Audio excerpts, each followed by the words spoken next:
Hi, it's me again with Corel Roll Tips and Tricks, and now we're going to put in the charter township of Clinton, Michigan with the stars. I picked a font that I thought was close. It's not perfect, but for the one he's doing it for, he can always change the font. I've got these two circles, and I'm going to make a duplicate of this circle and just nudge it over twice, 3 times.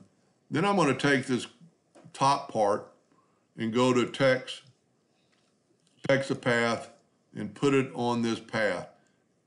And I'm going to leave it right there. We actually need to be above that circle. So this is, when you click on that text, you get this. And if you hit this button, it rotates it one way. So we need to rotate it up, maybe just a little bit.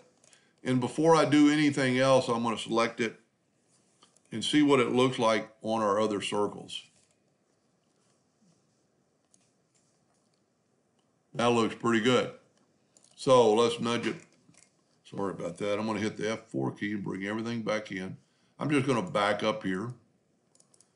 Now, a lot of times, a double text will kind of mess you up. So what we're going to do, we're going to break the text apart. And then take this circle and move it over. And I'm going to grab our Michigan now, and we want to go just the opposite. I'm going to go ahead and start on the bottom.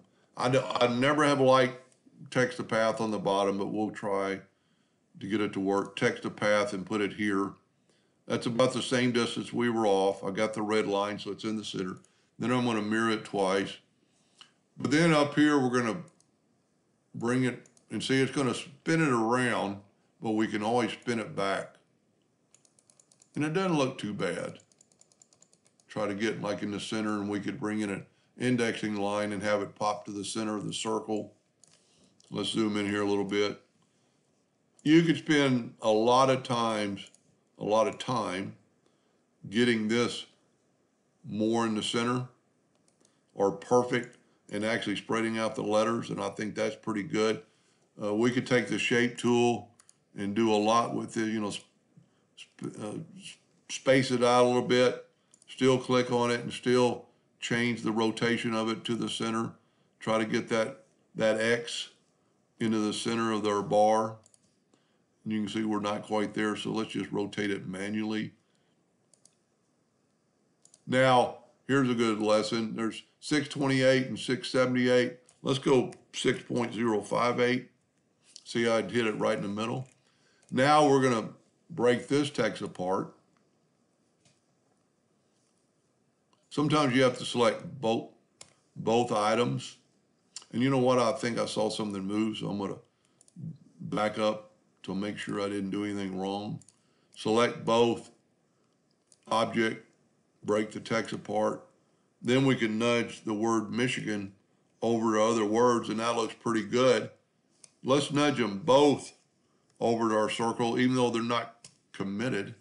Now, if you look at these stars, they're kind of, well, they're not, I would do a little different. This one's facing up. Well, I guess they both are. So let's get about that rough size. Take our star tool, 5-sided star, and just make a star about the shape of that star. Now we're going to put it, remember we still have our indexing line, so we're going to put it right there. And this way we'll get it kind of rotated more perfectly. Now I'm gonna put another crosshair and get it in the center of that. Then I'm gonna take this star and Control D and make a duplicate and double click on it and get the rotation and put it in the center. Now I can rotate that star around. Okay, we'll make it 313 degrees. I moved it. Let's go Control D and make a duplicate. Well, let's make it 313. I made a duplicate before I changed it. That looks pretty good. It could be a little bit higher. Let's go 315. Whoop, backwards. 311. There. Wow. 312. Magical number. Control D and make a duplicate of it, and let's mirror it. and then holding down the control button and just put it right there. You could do that with math and rotate it the other direction, but I think that's good. So now we need to take those two stars and fill them in with black. And I'm going to go ahead and right-click No Outline. Let's take away our circle. Let's group this together in case we ever mess it up. And let's nudge it over to our item. Now, in this particular case, I still got my original star in there. So I need to ungroup it. I didn't really have to make a duplicate of that star because I was only going to make two of them. Now, this thing is filled in, but the letters are reversed engraved. So let's take this, all the letters, and let's left-click, no fill, right-click, outline.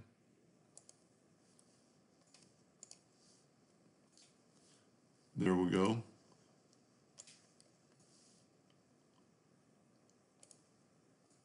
There we go.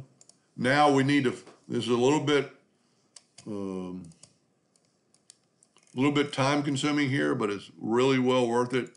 Take the Smart Fill tool and fill this in. And then you're going to go back and fill in all these parts of the letter, but it's not that big a deal. Now you have a reverse engraving. So the letters are going to be, let me zoom in. The letters are not going to be engraved, but all the area on the outside will be. Now at this time, I'm going to select it all, and I'm going to right-click No Outline. And what that did, that took away all the outline. All right, I thought I could do this in 3 videos. It's probably going to take 4 because I don't like my videos being very long. And then we need to, I'm going to make the badge all one color. Basically leave it the color of the wood. So in the next video, we're going to redraw this, put in the sun markers, and then draw this, which will be just like that one. I hope that helped. Thank you for watching.